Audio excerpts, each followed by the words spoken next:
এখান থেকে যতটা সুন্দর লাগে সূর্যোদয় থেকে ততটা সুন্দর পৃথিবীর আর কোথাও লাগে না তা যায়। তবে ঠিক এই সূর্যোদয়টা আমার তোমার সঙ্গে খুব দেখার ইচ্ছা ছিল। This is called magic.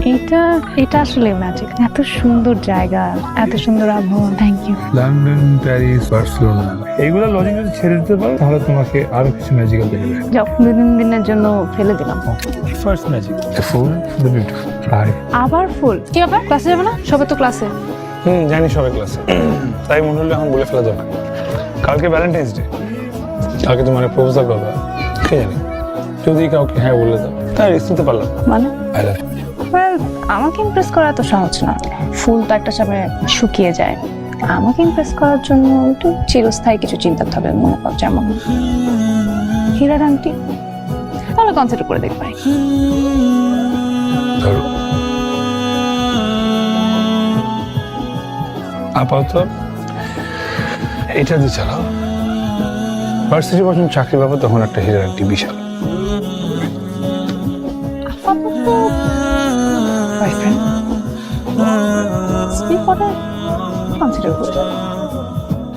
Bandarban সুন্দর না, অসম্ভব সুন্দর জায়গা, কিন্তু তারপরও হয় না যেখানে তো আসলে কিছু করা থাকে না, সন্ধ্যার পর কি করো বা সারাদিন একটা সময় কত বোর হয়ে যাবো না। ঢাকা যাবো না? যে শহরে তুমি নাই আর যে শহরে তুমি আছো সেই শহরে আমি গিয়ে তোমার দেখা পাবো না, সেই শহরে আমি যাবো। আর শুনলাম তুমি নাকি বিয়ের পরে লন্ডন চলে যাবে, তখন যাবো, তখন ঢাকা সরে যাবো। শোনো, লাভ নাই, তোমার সাথে ফ্লার্টিং আমার সাথে এখন আর চলবে না। আমি ইউনিভার্সিটিতেও পড়ি না, আমার সামনে বিয়ে হয়ে যাচ্ছে।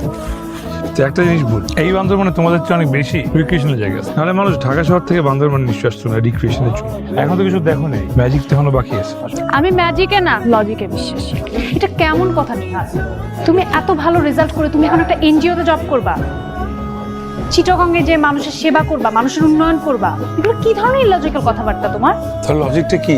লজিক বুঝতে পারছো না তুমি? তুমি এদেশে থাকলে এখানে ঢাকা শহরে একটা ভালো চাকরি করো, না হলে তুমি দেশের বাইরে যাবা, সেখানে গিয়ে একটা ভালো স্কলারশিপ নিয়ে সেখানে চাকরি করবা, সেখানে সেটেল হবা, সেখানে বাড়ি গাড়ি হবে, সেখানে তুমি আমাকে একটা না 10টা ডায়মন্ডের রিং কিনে দিতে পারবা। যেই দেশ আমাকে পড়ালো লালন করলো সেই দেশকে আমি আমার বেধা ফেরত না দিই আমি বিদেশ চলে যাবো, এটা কেমন লজিক? এখন লজিকের কি প্রয়োজন? আমার এত কিছু প্রয়োজন নাই লাইফে। জীবন আমাকে যা দিবে তা আমি দু হাত পেতে নিয়ে নিই। আরে সবই যদি প্ল্যান করা থাকে তাহলে জীবনে বেঁচে থাকার ম্যাজিকটা কোথায়? তোমার এই ম্যাজিক আর আমার এই লজিকটা পাশাপাশি যায় না। এরা কখনোই কোনোদিন পাশাপাশি হাত ধরে হাঁটতে পারবে না। ঠিক আমাদের মতো, তাই তো? কি ব্যাপার, অনেক খুশি তুমি না? রাজার হার্ট একটা ব্লক ছিল, অপারেশন ঠিকঠাক মতো হয়ে গেছে। কালকে আমরা সবাই মিলে রাজাকে দেখছিলাম, ঠিক আছে? হ্যাঁ বলো, তোমার খাওয়া আমি হাড্ডিকে নিয়ে যাবো। কই দেখছি না? নিহাদ, হ্যাঁ বলো কই? নিহাদ, আমরা কালকে চলে যাচ্ছি। রায়হান কালকে সকালে আমাদের জন্য গাড়ি পাঠিয়ে দিচ্ছে। কালকে? ঠিক আছে রে, অবশ্যই ভালো তো।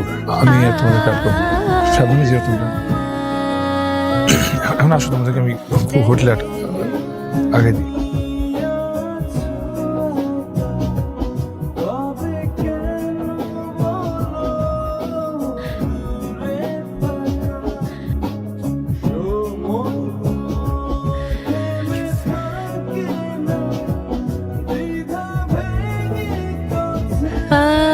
আমাদের সব কল রেকর্ডস, সব ফটোস সব ডিলিট করে ফেলছে।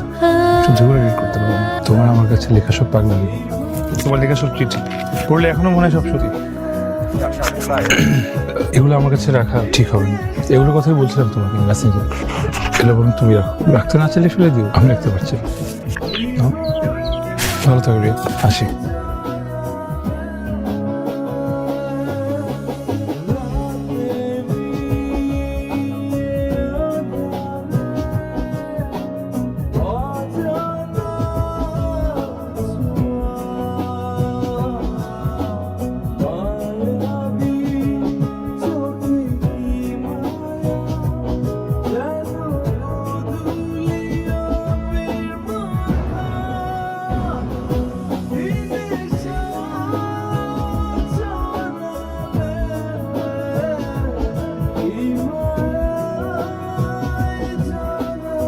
আজ সকালে ঘুম থেকে উঠে চা করেছিলাম, বাসায় চিনি ছিল না।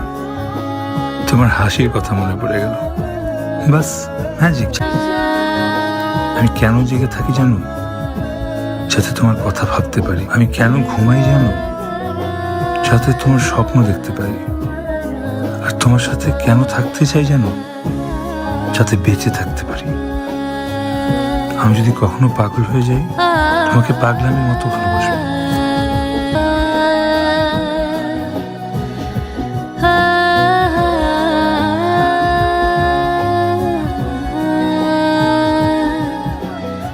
আমি সবসময় লজিকে বিশ্বাস করি, আর আমার মন বলছে এখন সবচেয়ে বড় লজিকটা হচ্ছে ম্যাজিকটা হওয়া উচিত।